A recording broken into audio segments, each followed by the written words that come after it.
It hurts me more because I know the truth. This man is not broke.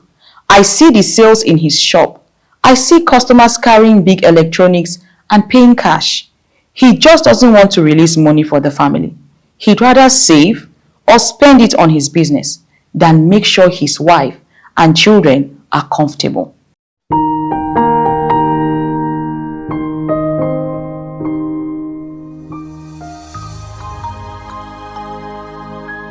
Heart Talk with Lydia.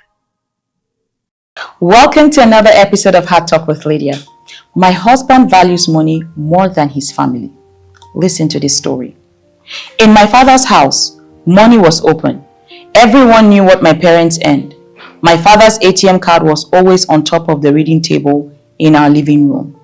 My parents would sit together and plan regarding their finance, and nothing was hidden. Even we, the children, knew when school fees were due and how the money was arranged. If my mother wanted to buy something, she didn't have to beg or explain herself. Our life wasn't luxurious, but there was peace. My marriage is the opposite. My husband owns an electronic shop in town. His business is doing well. People see him outside and say, that man is really making it. But inside our home, it doesn't show. Our children don't look like kids from a comfortable family. Why? Because their father believes spending is a crime. He finds it very difficult giving me money for monthly upkeep. I practically have to beg for that every month. I remember a day I begged him for money to buy foodstuff. He frowned and said, "You are too extravagant. Anytime I give you money, it finishes in 2 days. What are you even buying?" The next Saturday, instead of giving me money, he went to the market himself and asked I go along with him to help carry things bought. I felt so embarrassed that day as he kept pricing every single thing, and I had to tag along like a maid. At the end of the day, everything we bought were not the basic items needed at home, but I could not say anything about it. That was his idea of managing. He told me, "Now, this will last us for a month. No more wasting."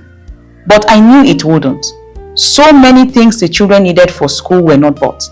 And that is how it has been in my home for a while. And I dare not complain, or we will fight for days. It hurts me more because I know the truth. This man is not broke. I see the sales in his shop.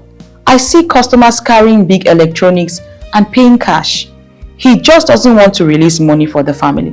He'd rather save or spend it on his business than make sure his wife and children are comfortable. As I type this story, I type with tears in my eyes because just 3 nights ago, our son had malaria. He was burning with fever in the night, and I begged him, "Let's take him to the hospital." He said, "Give him paracetamol first. It's late. We can't go out now." I cried that night as I held my son, wondering how a father could think twice about his child's health. I knew he wasn't concerned about the time of day, but the money he will spend in the hospital. This wasn't about money anymore. It was about value. Did he see us as people to care for, or as burdens that drained him? Even the children were beginning to notice. My daughter once whispered, "Mommy, if daddy sells big TVs, why don't we have one in our house?" I had no answer. How do you explain stinginess to a child? Now I live with this constant ache. I didn't grow up in a home where money ruled over love, but here I am, battling daily with a man who thinks saving money is more important than saving the peace in our home. And sometimes I wonder, if love is supposed to be about giving, how do you survive marriage with a man who refuses to give even when he has? Wow, this is really a lot. So, money is meant to be a tool of love and not a weapon of control.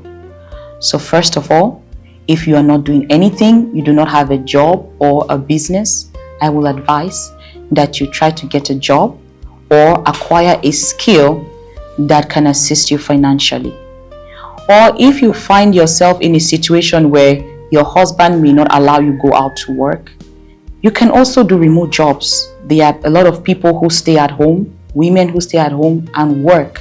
So all you need to do is acquire the necessary skill for a remote job, and then you can stay at home, make your money while taking care of your family at the same time. And also, patiently speak with your husband. Make him understand that his current habit is negatively affecting you and the children. And if he loves you, he's going to listen to you. Lastly, pray for your husband, because there are some people who have developed habits over the years that it only takes the grace of God to break. So guys, we have come to the end of another episode of Heart Talk with Lydia. If you have any stories you want to share or any concerns, please send a DM through the number displayed on your screen.